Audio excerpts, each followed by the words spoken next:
Hallöchen ihr Lieben und willkommen zu diesem hübschen Oberteil. Für dieses Oberteil benötigt ihr zuallererst eure Maße.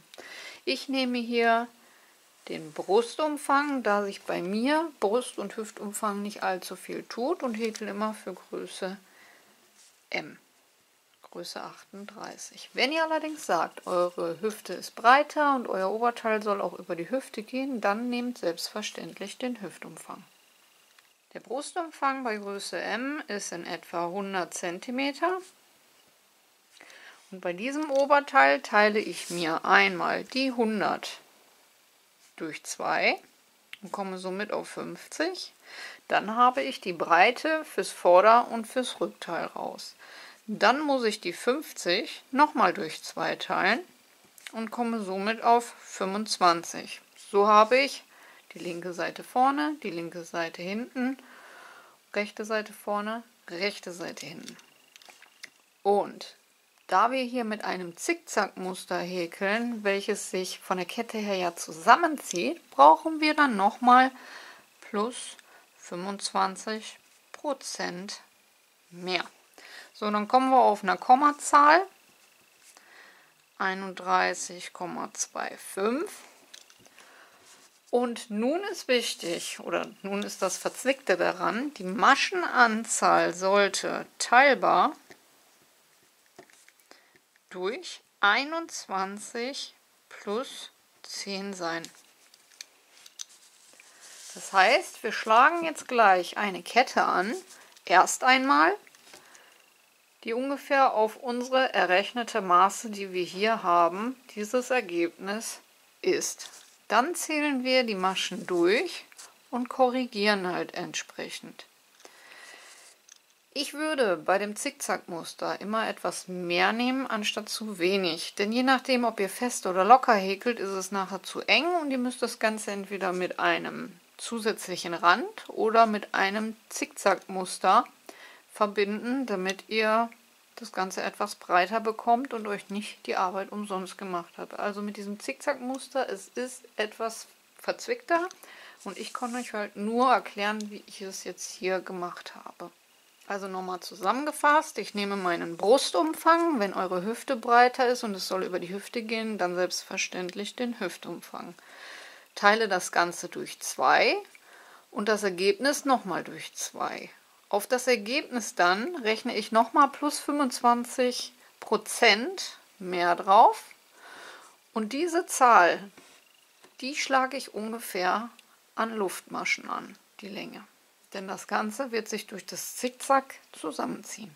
Und nachdem wir dann die Kette soweit haben, lieber etwas mehr als zu wenig, müssen wir gucken, dass es teilbar durch 21 und plus 10 Maschen mehr ist. Das Ganze häkle ich mit 2 Farbverlaufsbobbeln vierfädig, und zwar ein Neongelb, Neongrün, das wechselt immer so ein bisschen, und einer Nadelstärke 4. Alle Angaben zur Wolle, Nadelstärke und Verbrauch findet ihr immer unterm Video in der Infobox. Und dann würde ich sagen, legen wir los.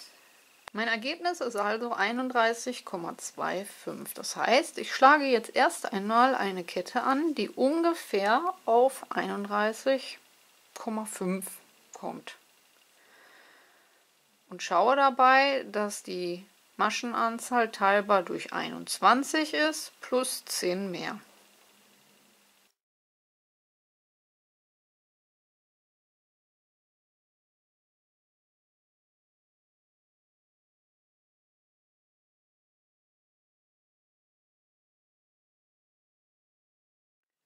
So, ich habe jetzt hier erst einmal 2 mal 21 gehäkelt. Nehme mir dann mein Maßband, lege das Ganze einmal an. Kommt noch nicht hin, aber 1, 2, 3, 4, 5, 6, 7, 8, 9, 10. Ja, habe ich mir schon gedacht. Also, ich habe jetzt hier 2 mal 21 genommen, plus 10 mehr und komme plus minus so auf, ja, knapp 31, 31,5. Also bei 52 Maschen habe ich mein Ergebnis erreicht. Für Reihe 1 lege ich meinen Daumen auf die Masche und häkel nochmal zusätzlich, um auf ein Stäbchen zu kommen, 3 Luftmaschen mehr. Normalerweise würde ich jetzt ab Nadel in die 4. Masche stechen. Da wir aber für dieses Muster eine Masche freilassen müssen, gehe ich mit dem Daumen eine Masche zurück und steche ab Nadel mit einem Umschlag in die 5. Masche ein. Also 1, 2, 3, 4, 5 und häkel dort ein Stäbchen hinein.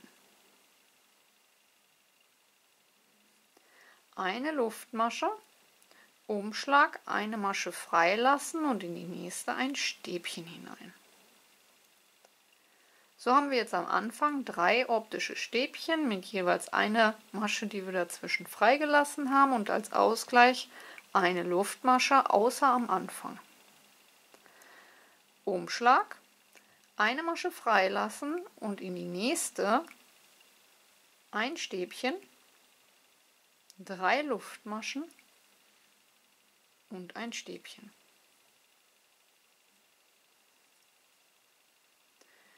Eine Luftmasche, ein Umschlag, eine Masche freilassen, in die nächste Masche ein Stäbchen.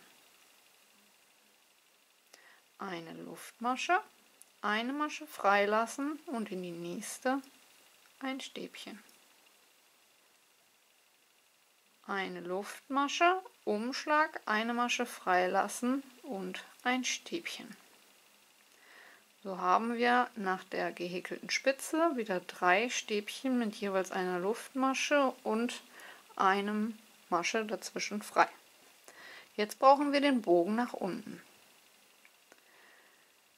Eine Luftmasche, Umschlag, eine Masche freilassen und ein Stäbchen häkeln.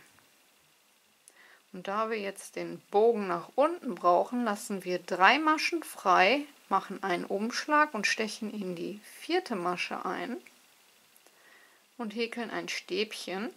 Achten darauf, dass wir oben die letzte Masche nicht zu groß ziehen, denn wir wollen ja hier schließlich eine Spitze haben. Eine Luftmasche, eine Masche freilassen und in die zweite ein Stäbchen. Eine Luftmasche, eine Masche freilassen und ein Stäbchen. Eine Luftmasche, eine Masche freilassen und ein Stäbchen. Jetzt kommt wieder die Spitze nach oben, nachdem wir dann 3 Stäbchen wieder dazwischen haben.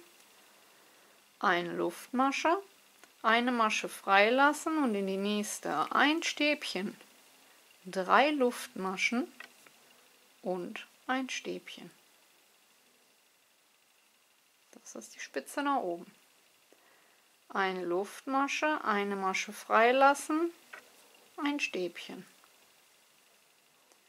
Eine Luftmasche, eine Masche freilassen und ein Stäbchen. Eine Luftmasche, eine Masche freilassen und ein Stäbchen. Nun brauchen wir wieder den Bogen nach unten. Eine Luftmasche, eine Masche freilassen und ein Stäbchen. 3 Maschen freilassen. 1, 2, 3. Einen Umschlag und in die 4. einstechen und ein Stäbchen häkeln. Dabei darauf achten, dass oben die letzte Masche sich nicht zu weit auseinander zieht. Eine Luftmasche, eine Masche freilassen und ein Stäbchen. Eine Luftmasche, eine Masche freilassen und ein Stäbchen. Eine Luftmasche, eine Masche freilassen und ein Stäbchen. So haben wir wieder unsere 3 Stäbchen dazwischen. Eine Luftmasche, eine Masche freilassen und nun wieder die Spitze nach oben, indem wir ein Stäbchen häkeln, danach 3 Luftmaschen und nochmal ein Stäbchen in die gleiche Einstichstelle. Und am Ende der Reihe eine Luftmasche, eine Masche freilassen, ein Stäbchen.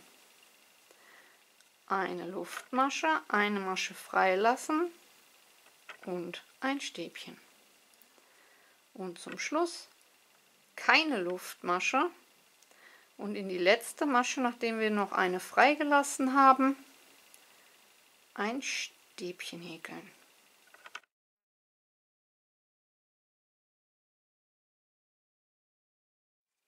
Also am Anfang und am Ende werden zwischen dem ersten und zweiten und dem vorletzten und letzten Stäbchen keine Luftmaschen gehäkelt, denn durch das Zickzack müssen wir ja gucken, dass wir irgendwie gerade bleiben.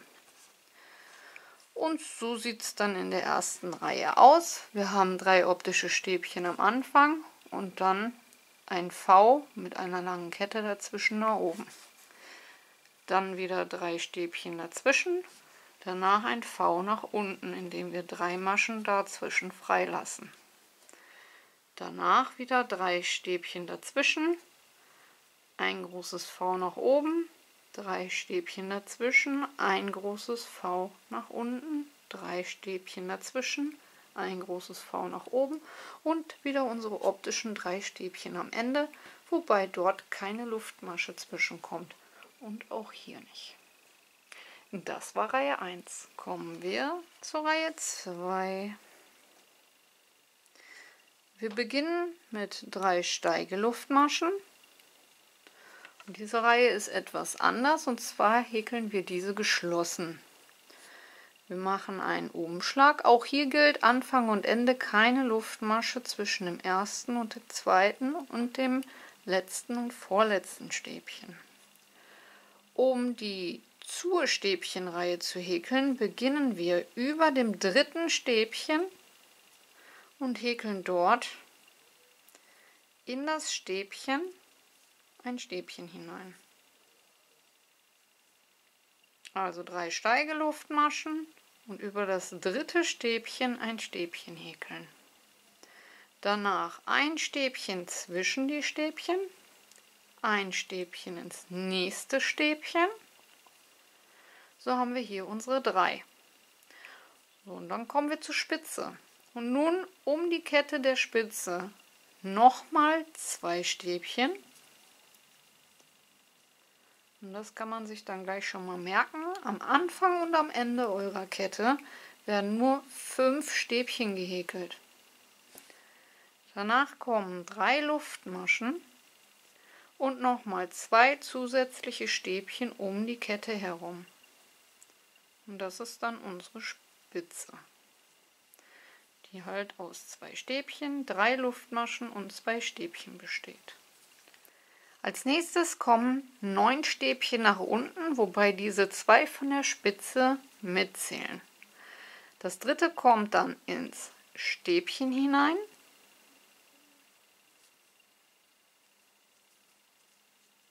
Das vierte dazwischen. Das 5. wieder ins Stäbchen. Das 6. dazwischen.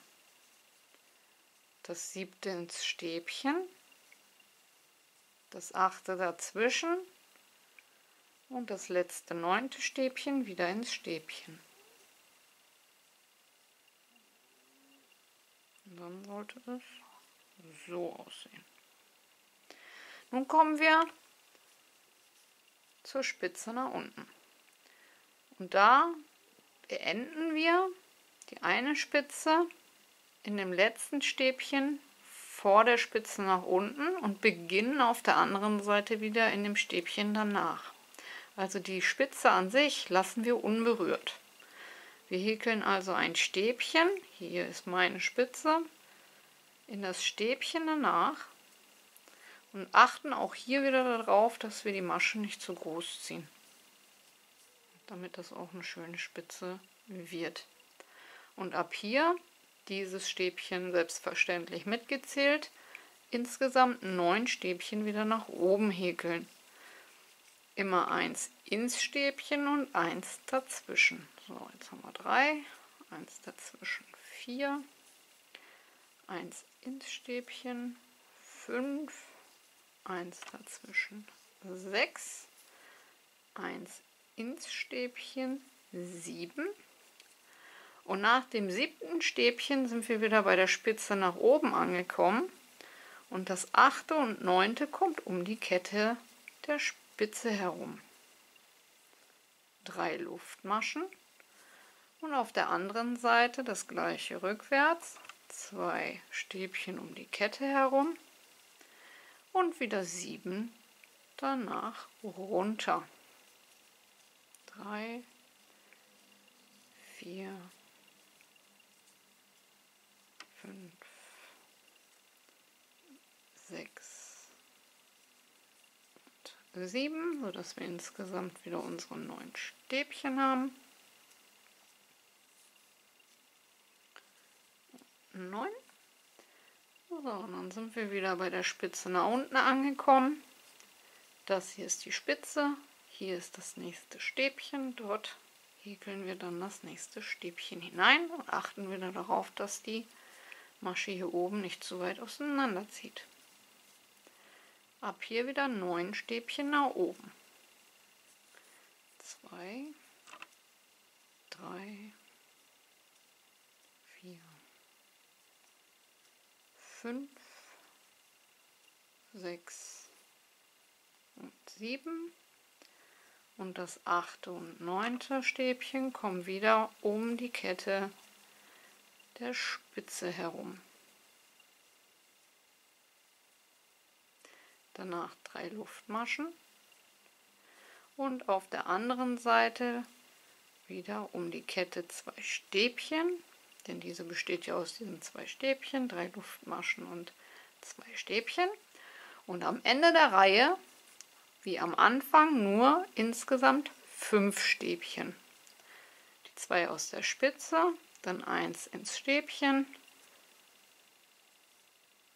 1 dazwischen, 1 ins Stäbchen.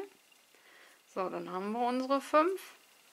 Und nun einen Umschlag ohne Luftmasche und in der 3. Steigeluftmasche der Vorreihe mit einem Stäbchen die Reihe beenden. Und dann sollte das so aussehen. Also bei dieser Reihe beginnen wir im 3. Stäbchen der Vorreihe und häkeln 5 Stäbchen nach oben, wobei die letzten 2 in der Spitze reingehäkelt werden. 3 Luftmaschen und nochmal 2 Stäbchen in die Spitze. Insgesamt häkeln wir dann wieder 9 Stäbchen nach unten, wobei die aus der Spitze auch wieder mitgezählt werden. Immer 1 ins Stäbchen, 1 dazwischen, 1 im Stäbchen, 1 dazwischen. Bei der Spitze dann unten angekommen, achten wir dann immer darauf, dass wir im letzten Stäbchen und auf der anderen Seite im ersten Stäbchen, also vor und hinter der Spitze, unser erstes und letztes Stäbchen häkeln. Das ist ein bisschen schwer zu erklären, deswegen versuche ich euch das auch nochmal so zu zeigen. Wichtig ist dabei nur immer, dass diese Masche hier nicht so groß gezogen wird, sonst sieht das nachher nicht schön aus. Und diese Viererlöcher kommen dann auch auf Masse nachher nicht so gut zur Geltung. Und das ist dann das eigentliche Muster, welches nur aus diesen beiden Reihen besteht. Kommen wir zur Reihe 3. Nun wieder die Lochreihe. Wir beginnen mit 3 Steigeluftmaschen. Und hier habe ich mir persönlich das so gemerkt, dass ich immer von der Spitze ausgegangen bin. Diese 3 Stäbchen. So, und hier auch diese 3 Stäbchen. Und zwar auch hier am Anfang 3 Steigeluftmaschen und keine Luftmasche und beginne ab Nadel im 4. Stäbchen oder ab Spitze im 3. Stäbchen. Und ich habe mir halt, wie gesagt, immer die Spitze gemerkt. Diese 3 Stäbchen. Dass ich weiß, dass ich hier das erste Stäbchen hineinsetze, eine Luftmasche und das letzte Stäbchen vor der Spitze setze. So habe ich dann hier, wie am Anfang, meine 3 optischen Stäbchen, also wie aus der ersten Reihe. 1, 2, 3, 1, 2, 3.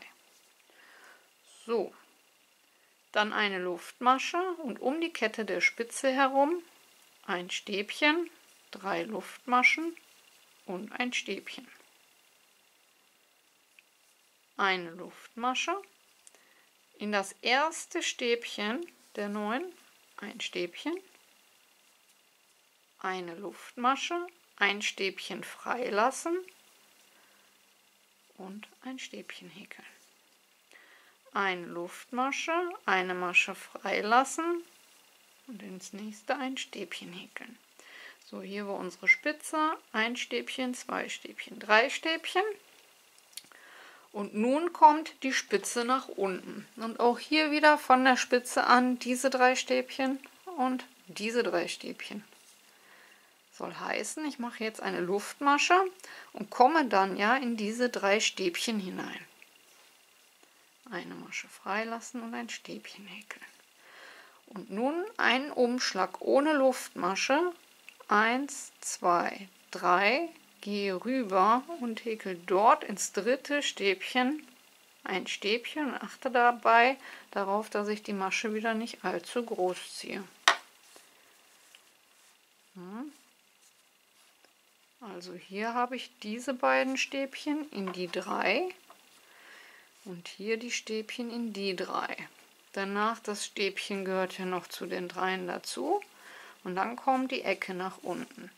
Da kann ich mir dann auch wieder diese 3 Stäbchen merken und diese 3 Stäbchen merken und diese verbinde ich, damit es diese Ecke bleibt.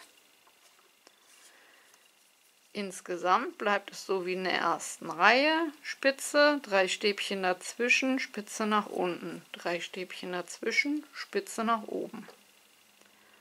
Als nächstes kommt also ein Stäbchen, eine Masche freilassen, eine Luftmasche, ein Stäbchen, eine Masche freilassen,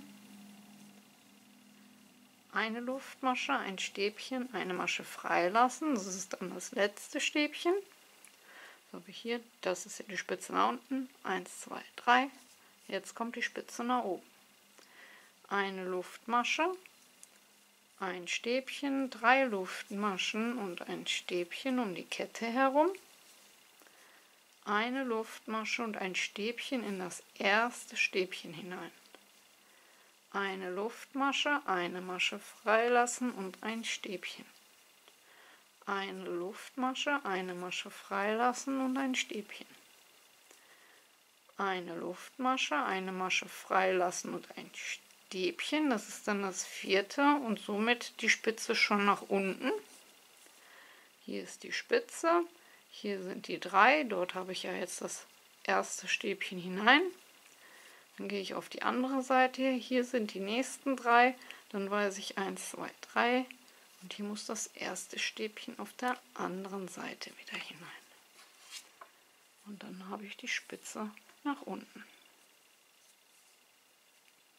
Eine Luftmasche, eine Masche freilassen, ein Stäbchen, eine Luftmasche, eine Masche freilassen, ein Stäbchen, eine Luftmasche, eine Masche freilassen, ein Stäbchen, dann habe ich die Spitze, eine Luftmasche und in die Spitze dann ein Stäbchen, 3 Luftmaschen und ein Stäbchen.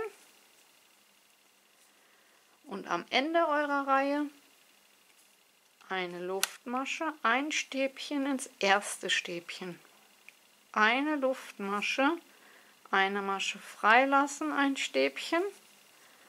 So, und da wir am Ende sind und nur 3 Stäbchen insgesamt haben dürfen, gehen wir ohne Luftmasche in die dritte Steigeluftmasche der Vorreihe und häkeln dort unser Abschlussstäbchen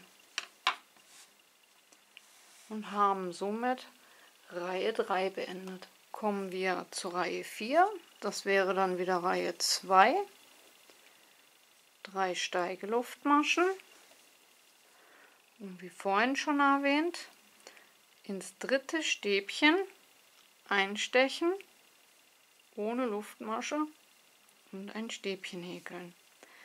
Ein Stäbchen dazwischen, ein Stäbchen ins nächste Stäbchen und 2 Stäbchen um die große Luftmaschenkette der Spitze. 5 Stäbchen am Anfang. 3 Luftmaschen und nochmal 2 Stäbchen um die Kette herum. Das sind die ersten 2 der 9, die wir jetzt brauchen.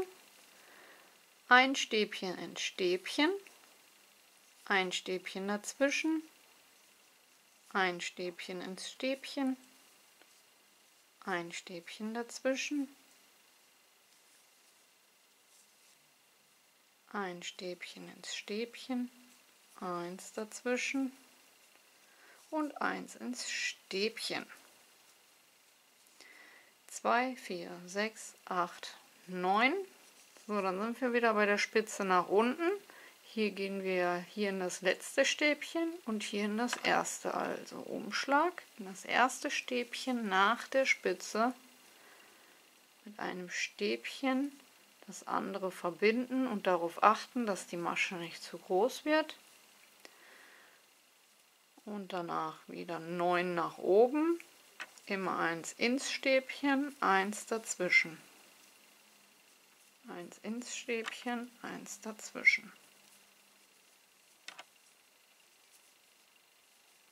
Bis ins letzte Stäbchen, dann haben wir 7 und das 8. und 9. Stäbchen kommen um die Kette der Spitze.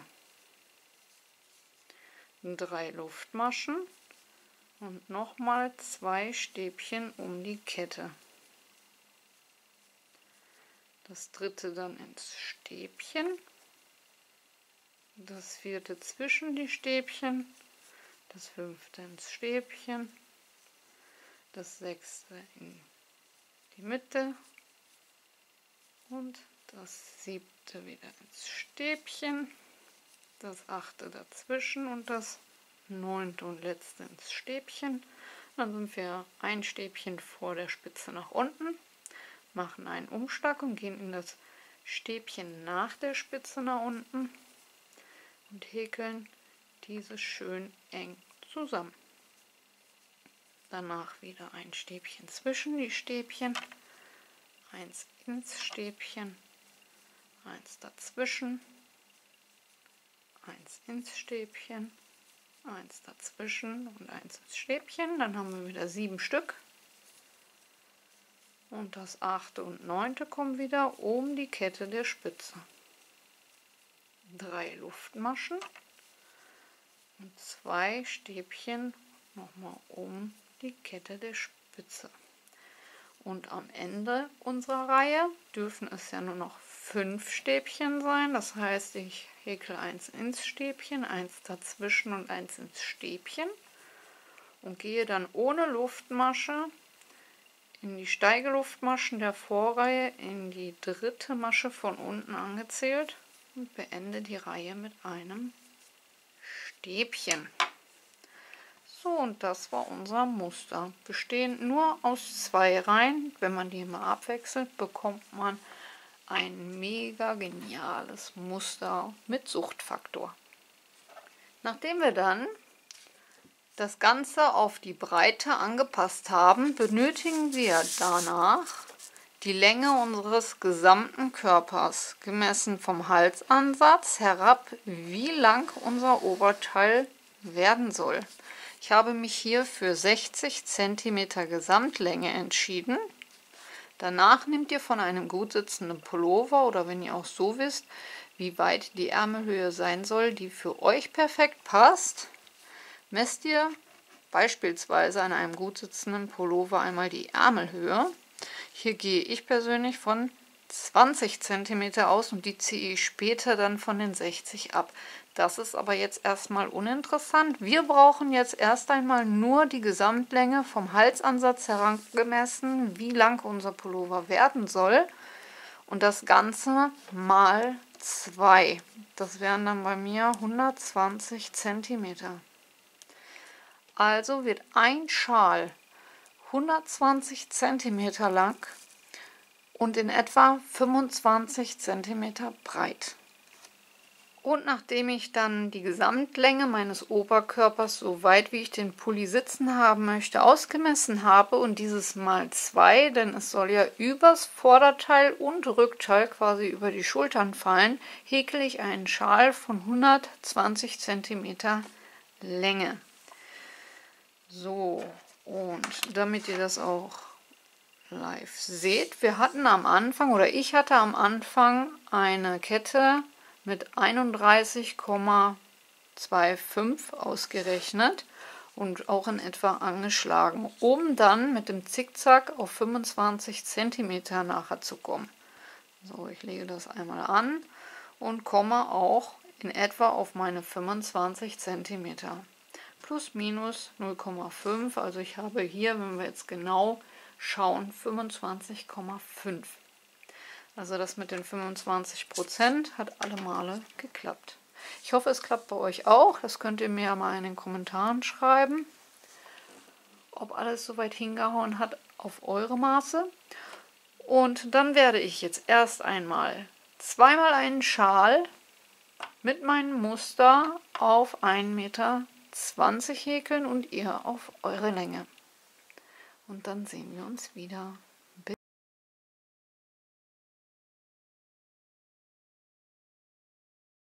Nun nehmt ihr von einem gut sitzenden Pullover oder wenn ihr das bereits wisst, eure Ärmelhöhe, legt diese am Marker an und markiert euch dann eure Maße. Einmal nach links weg, einmal nach rechts weg. Denn ihr müsst euch das vorstellen, dass wir nachher den Schal zuklappen und das hier eure Ärmelaussparung ist. Das gleiche auch auf der anderen Seite und auch beim anderen Schal auf beiden Seiten und oben und unten. Und wenn wir das haben, dann können wir anfangen, das Ganze zu verbinden. Als nächstes, nachdem ich mir die Marker alle gesetzt habe für meine Ärmelaussparung, lege ich mir meine Schals einmal zusammen. So. Und nun müssen wir einmal von unten nach oben zu den ersten Markern die Seite vernähen. Links außen und rechts außen, von unten zum Marker. Wenn wir das dann haben, dann können wir Vorder- und Rückteil in der Mitte verbinden. Den Rücken werde ich auch zunähen und beim Vorderteil, das ist dann die nächste Sequenz, die machen wir dann nochmal gemeinsam. Da könnt ihr schauen, ob ihr das Ganze auch nochmal zunähen wollt, von unten bis zum Marker oder das, was ich euch zeige, übernehmen wollt. Also, wir werden jetzt erstmal links und rechts von unten bis zum Marker beide Seiten zunähen, genauso wie am Rücken von unten bis zum Marker alles zunähen. Dann könnt ihr für euch entscheiden, das ist auch ganz wichtig, ob ihr überhaupt hinten am Rücken, könnt ihr nämlich das Ganze einmal überlegen, hinten am Rücken überhaupt so einen weiten Ausschnitt haben wollt. Wenn nicht, markiert euch, bis wo ihr das zunähen wollt und näht ruhig noch ein Stück höher zu. Hier kann das jeder individuell anpassen, wie er für sich das Ganze haben möchte. So, links und rechts zunähen, hinten die Mitte zunähen oder bis ganz nach oben und Mitte Vorderteil machen wir danach gemeinsam. Als nächstes zeige ich euch noch, wie ich das Ganze vernähe. Zum Vernähen nehme ich meistens so in etwa 3-mal oder 3,5 Mal die Länge, die ich vernähen möchte. Denn hier möchte ich auf jeden Fall den Faden doppelt nehmen. Das ist für mich ganz wichtig, dass sich das Ganze nicht so auseinanderzieht. Und mache mir dann halt unten ein Knötchen.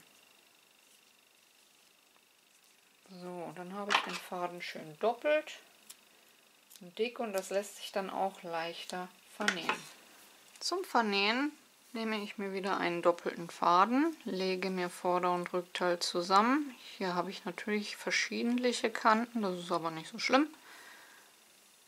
Man sieht da genau, welches die Endmasche ist. Dann kann ich mir unten durch das Knötchen stechen und den Faden fixieren. Und nun steche ich am Vorderteil circa einen halben Zentimeter zur Seite ein. Dann lege ich den Faden über und steche in Höhe des Fadens am hinteren Häkelstück einen halben Zentimeter zur Seite ein.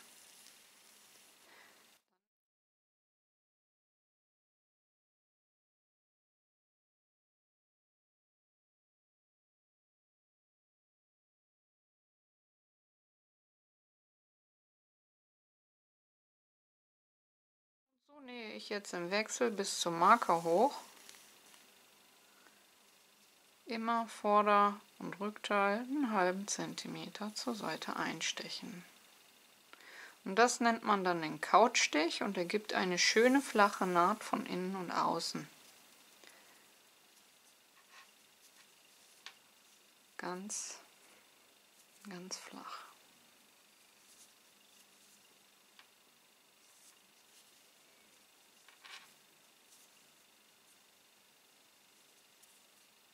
Also ihr müsst den Faden nicht immer überlegen, es reicht auch, wenn ihr immer eine Höhe des Fadens, wo er gerade rausgekommen ist, auf der anderen Seite gegenüberliegend dann den nächsten halben Zentimeter zur Seite einstecht.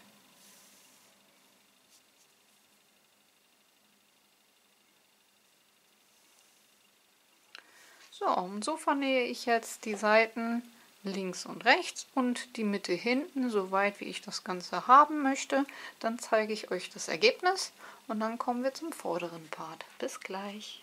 Und so sieht das Ganze bis jetzt am Rücken aus. Mir persönlich ist es zu weit offen. Ich werde noch ca. 10 cm mehr zunähen und dann kommen wir nochmal zum Ergebnis. Nachdem ich 10 cm mehr vernäht habe, bin ich mit dem Ergebnis auf jeden Fall zufrieden. Nachdem wir alle Seiten vernäht haben und die Mitte hinten, kommen wir nun zum Vorderteil. Kommen wir zum Vorderteil und zwar zur Mitte.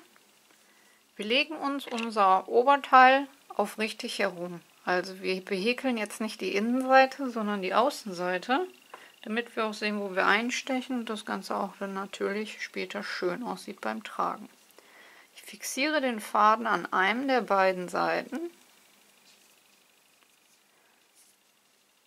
mit 3 Luftmaschen.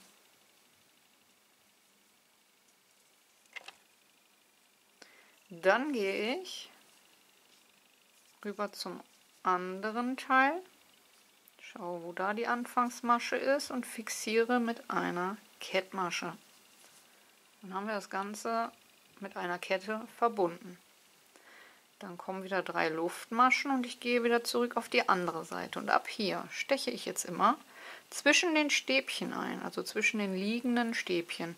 Dort haben wir immer hier wie so eine Masche. Hier wäre das erste. Gehe dort hinein und kette ab. Dann mache ich wieder 3 Luftmaschen, gehe rüber zur anderen Seite. Das wäre dann hier zwischen den beiden Stäbchen und kette ab. 3 Luftmaschen, wieder rüber zum anderen, zwischen den beiden Stäbchen in die Verbindung einstechen, abketten. 3 Luftmaschen, rüber wieder zwischen die nächsten beiden Stäbchen und abketten. 3 Luftmaschen, rüber zum nächsten und abketten. So, und das Ganze mache ich jetzt im Wechsel, bis ich hier oben bei meinen Markern angekommen bin.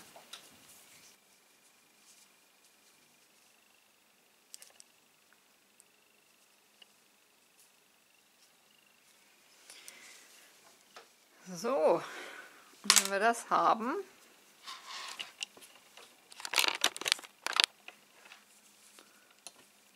sieht es so aus.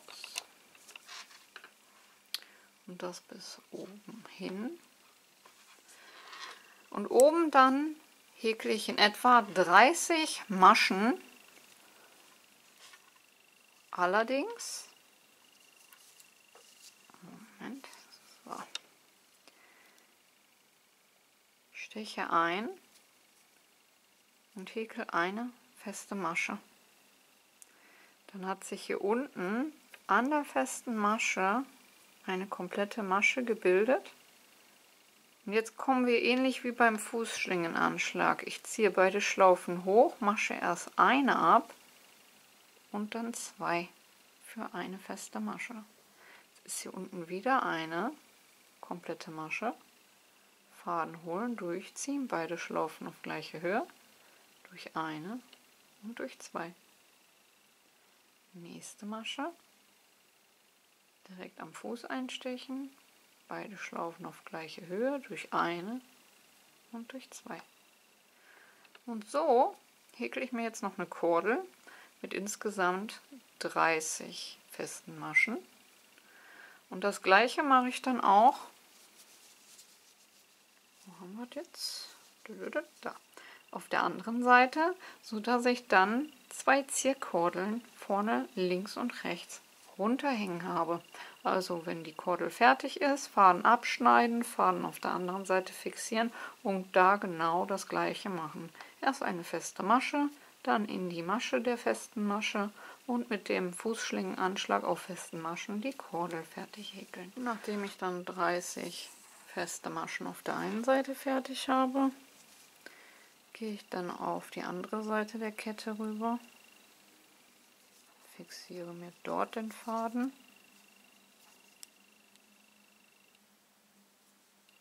und häkel eine feste Masche. Und an der festen Masche unten drunter ist eine komplette Masche, da hole ich mir den Faden durch, beide Schlaufen auf gleiche Höhe ziehen, durch eine Schlaufe und durch zwei. Dann bildet sich hier eine neue Masche, einstechen, beide Schlaufen auf gleiche Höhe, durch eine Schlaufe und durch zwei. Und so auch dann wieder 30 feste Maschen. Und dann sind unsere beiden Kordeln auch schon fertig.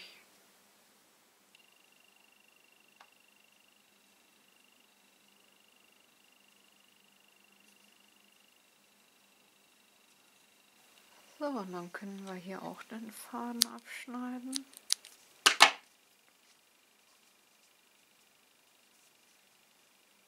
Und vernähen.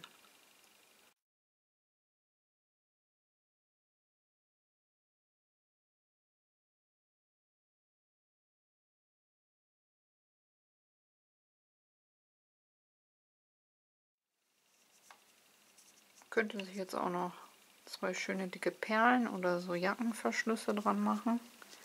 So Jackenkugeln, ne, wo ihr auf dem Knöpfchen drückt und das dann verschieben könnt. Aber mir reichen so kleine Knötchen. So, ich werde jetzt noch alle Fäden vernähen und euch das Endergebnis zeigen. Und fertig ist unser Schmuckstück. Ich hoffe, euch hat die Anleitung gefallen und ihr seid gut mitgekommen.